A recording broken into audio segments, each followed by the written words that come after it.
हाँ? चंदेरी एमपी में, मध्य प्रदेश में इस समय एक जिला है अशोकनगर, वहीं पे राज्य स्थित था। बुंदेलखंड और मालवा के बीच में राज्य स्थित था, जो माना जाता है कि दक्षिण का प्रवेश द्वार था। 1529 घाघरा का युद्ध।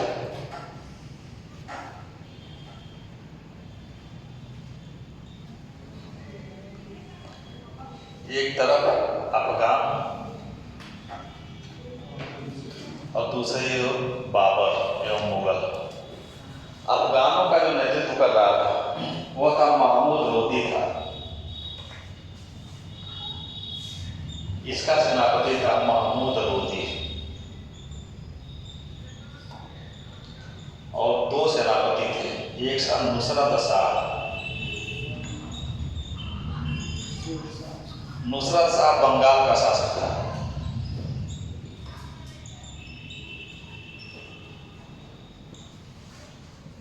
अफगानों का नेतृत्व महमूद लोदी एवं बंगाल का शासक नुसरत शाह कर रहा था। फिर भी बाबर विजयी हुआ और ये पराजित हो गए। और घाघरा का युद्ध कहाँ लड़ा गया था? अपने यहाँ लड़ा गया था, गोरखपुर में। हाँ, ये युद्ध लड़ा गया था गोरखपुर। हाँ, घाघरा नदी के किनारे। हाँ, यही घाघरा, इसी के किनारे लड़ा गया था घाघरा का युद्ध। और इस युद्ध की सबसे बड़ी विशेषता क्या थी, जो विशेष बात थी, यह मध्यकाल का पहला युद्ध है जो जंग एवं थल दोनों पर लड़ा गया था। मध्यकाल का, मध्यकालीन भारतीय इतिहास का प्रथम युद्ध, जो कहाँ लड़ा गया, जल में भी और स्थल पर भी। इसके पहले जो है कोई युद्ध जल और स्थल पे नहीं लड़ा गया था, और बाबर विजयी हुआ।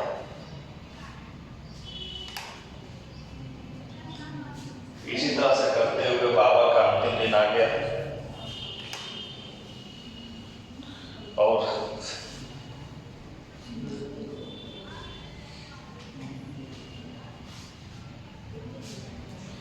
1530 ईस्वी में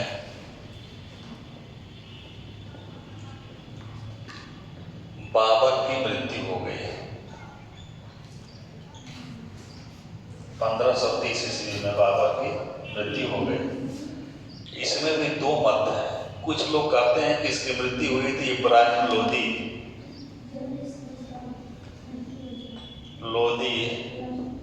की माता द्वारा जहर दिए जाने के नाते।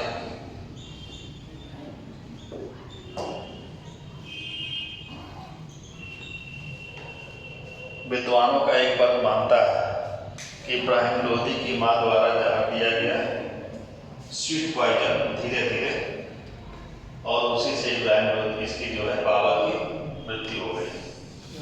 विद्वानों का एक वर्ग ये मानता है कि हुमायूं बीमार पड़ गया था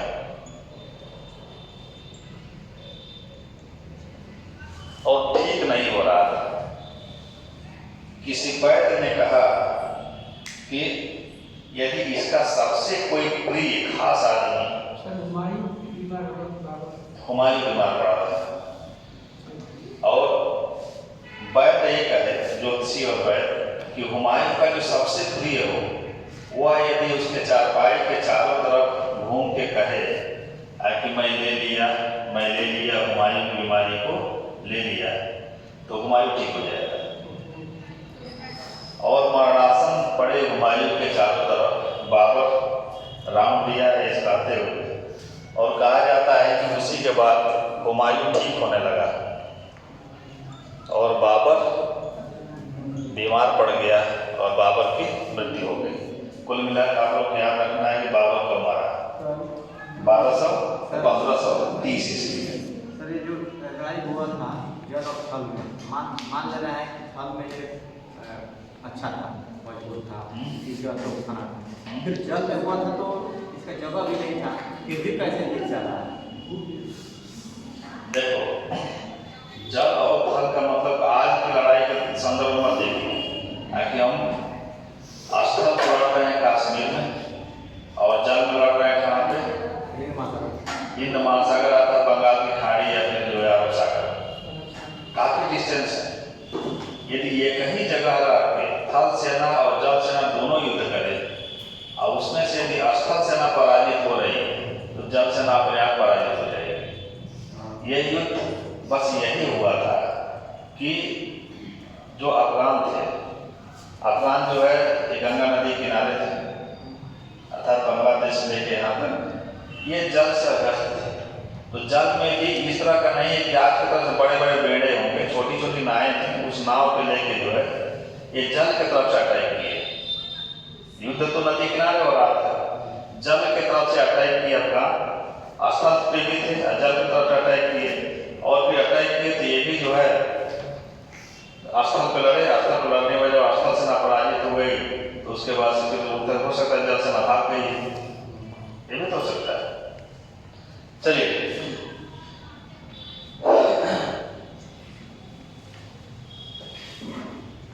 बाबर द्वारा निर्मित स्थापत्य क्या क्या बनवाया था बाबर भारत में? बाबर द्वारा निर्मित स्थापत्य,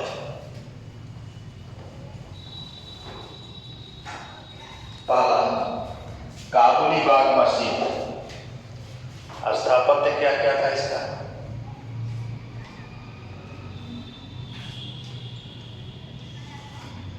काबुली बाग मस्जिद और ये पानीपत के मैदान में है। पानीपत के मैदान में काबुली बाग मस्जिद का निर्माण करवाया। संभल की जामा मस्जिद दूसरा, संभल की जामा मस्जिद तीसरा, अयोध्या,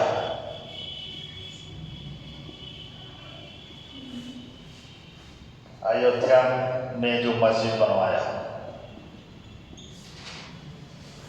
कहाँ बनवाया अयोध्या की मस्जिद? जहाँ राम लला पैदा हुए, उसी को लेकर देख रहे हो इतना दिन तक मुकदमा चला। यही सब करने, यही सब कराया, हाँ, सबका जड़ जाएगा। जो अयोध्या वाली मस्जिद है इसका निर्माण 1527 ईस्वी में हुआ था। इसका सेनापति था जिसका नाम था मीर बाकी। बाबर का सेनापति था जिसका नाम था मीर बाकी। यही मीर बाकी 1527 ईस्वी में क्या किया था? अयोध्या में रामलला जहाँ पैदा हुए थे वहीं मस्जिद का निर्माण करवा दिया। कहीं और नहीं बनवा सकता था, ये भी तो विवाद पैदा किया। उनको तो करना ही था ना, एक धर्म पे दूसरे धर्म की जीत दिखानी थी। जिसका ये बताओ इस समय योगी जी का शासन है, देख रहे हो खटाखट जो शहरों का नाम बदल रहा है। अच्छा कर रहे हैं, बता रहे हैं, अच्छा कर रहे हैं, इसलिए कर रहे हैं। जो पहले था हम ताकतवर था, बदले वो ताकत ना बदले। तो वही तो, जब वो ताकतवर था तो अपना वो नाम रखे, सब वही ताकतवर तो अपना नाम रख रहे हैं। ये तो राजनीति का नियम है।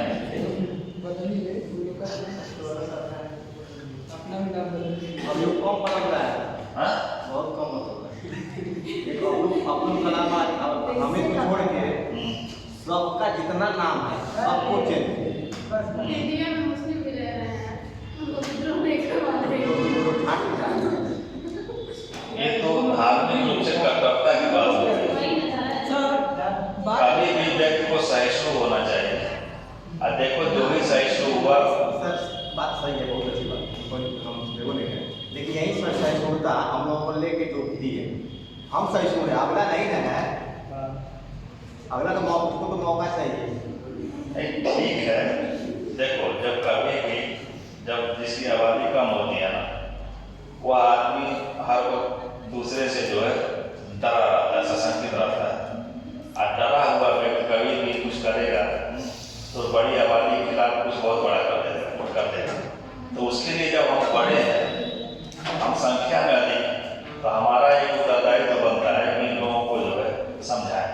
और उनके साथ सबसे बड़ी दिक्कत है थोड़ा शिक्षा का अभाव है। और जिस दिन एजुकेशन आ जाएगा पूर्ण रूप से, ये सब बातें नहीं है। और क्या हिंदू वर्ग में कट्टर नहीं है? शिक्षा का भाव है, लेकिन हम लोग का जो धर्म है ना, सहिष्णु है सबको, लेकिन उनके धर्म में ही वो चीजें हैं कि दूसरे को काफिरों को काटो कन्वर्ट करो। ऐसा कुछ नहीं है। किसी का धर्म जो है काटना मारना, किसी को प्रताड़ित करना नहीं सिखाता है। बस हम मान लेते हैं कि हमारे धर्म में ऐसा है। क्यों? अपन जो हिंदू धर्म की बात करते हैं, हिंदू धर्म जो करता है और इस तरह का पूर्वपन नहीं है क्या? सर सबसे तो गाय कटवाने वाला तो हिंदू धर्म ही है ना, वही ना सिग्नेचर कर रहा है। सर योगी सरकार नहीं चाहेगी तो कैसे गाय दूसरे देश में चला जाएगा? ये भी तो बात होती है। सबसे ज़्यादा उत्तर प्रदेश से भी दुर्घटना होता है, ये कैसे हो जाता है? आप बताइए आपका। अरे यार ठीक है, गाय और बकरी सब पशु हैं। आप मान रहे हैं गाय को पूज्य, कोई धर्म जो है बकरी को ही पूज्य मानता है। ये कॉलेज बंदी सबसे ज़्यादा मुस्लिम होता है, तो मुस्लिम में तो हिंदू में भी तो हो रहा है, ये भी तो देखा जाए। सब में हो रहा है, हिंदू में, मुस्लिम में, ईसाई में, सिख में, किसके आप बलि नहीं दी जा रही।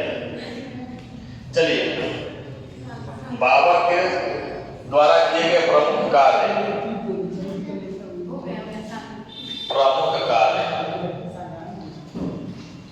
टाइम कम है, पीरियड है नहीं, समझे? क्योंकि मॉडर्न सबसे लंबा है, मॉडर्न सबसे लंबा है। अभी हम लोग काफी समय जरिए बिता दिया। चलिए अगला पॉइंट में लिखिए, एक नए प्रकार के छंद मुबैयान की शुरुआत किया। प्रमुख कार्य क्या किया? नए प्रकार के छंद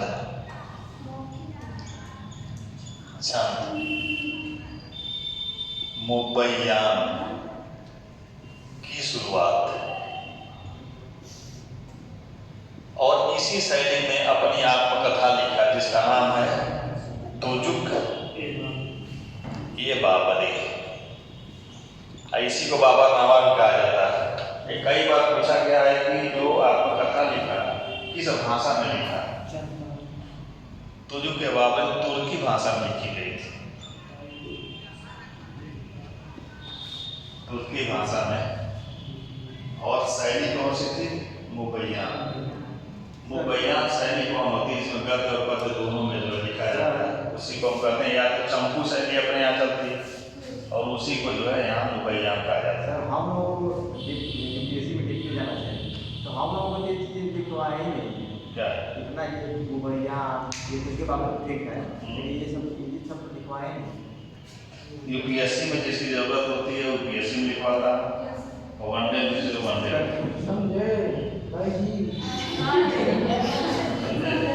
ठीक है, इसके यूपीएससी में भी मुबैयान वाला क्वेश्चन यूपीपीसीएस में पूछा है, कई बार पूछा है। लेकिन जानते हो जब आदमी बहुत गहराई में जाता है ना, तो कुछ चीजें जो है छूट जाती है। चलिए अगला कार्य,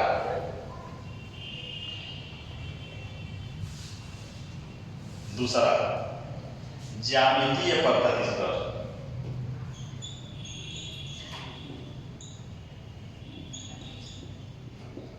जानते हो यहाँ पर मैं समेट रहा हूँ, अभी यूपीएससी में मैं संस्कृति नहीं पढ़ाया, ये कल्चर वाला पोर्शन मैं स्टार्ट करने के चक्कर में कल्चर को भी साथ में लेकर चल रहा हूँ। ये बताओ मेडिकल में चाहे सीएम में कल्चर पढ़ाया गया है? नहीं। जब कल्चर पढ़ोगे तो सारी चीजें आएंगी। ज्यामितीय पद्धति पर बाग लगवाया आगरा में,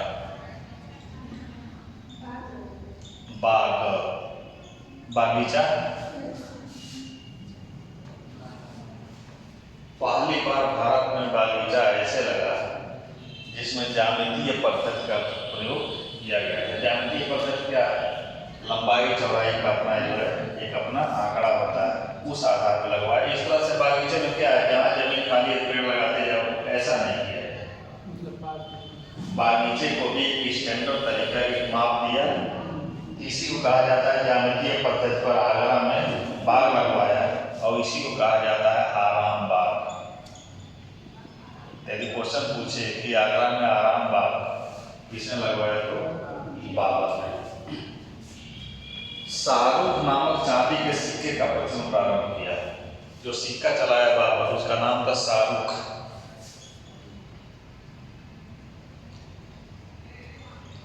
शाहरुख नामक सिक्के। टंका नामक सिक्का कौन चलाया था? टंका एवं जीता कौन चलाया था अपने मध्यकालीन भारत के इतिहास में? टंका जीता से शासक चलाया था। अरे यार, इल्तुतमिश देखो अपने नोट्स को मैंने लिखवाया उसको। इल्तुतमिश चांदी का टंका और तांबे का जीता 2 सिक्का जारी किया था। उसी तरह शाहरुख नामक चांदी का सिक्का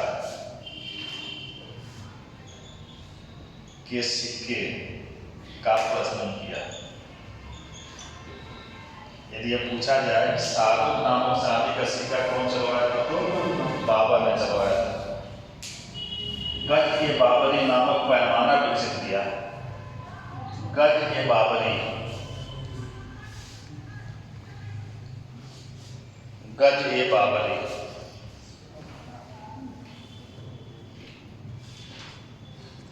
नामक पैमाना विकसित किया। और एक गज ए बाबरी से क्या नापा जाता था? रोड की चौड़ाई।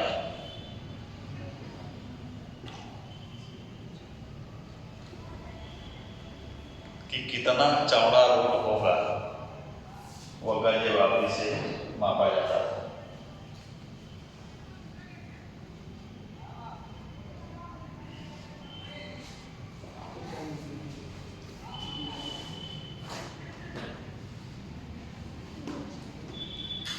गज ए बाबरी। आगे बढ़ा जाए, क्योंकि सबको जाना है। तो 3 से 5 क्लास लगाए थे। 4.5 हो रहा है। एक अंदर पढ़ाई हुई है क्या? चलो अगले क्लास में देखते हैं कैसे कोर्स पूरा होगा। 2 क्लास सर यूपीएससी में कौन सा चल रहा है? यूपीजी की चल रहा है। यूपी इस समय चल रहा है, यूपी स्पेशल। यूपी स्पेशल में तो वनडे वाले भी आओ, क्योंकि यूपी स्पेशल से क्वेश्चन वनडे में सबसे अधिक आएंगे। यूपी स्पेशल उसको जो है पढ़ो।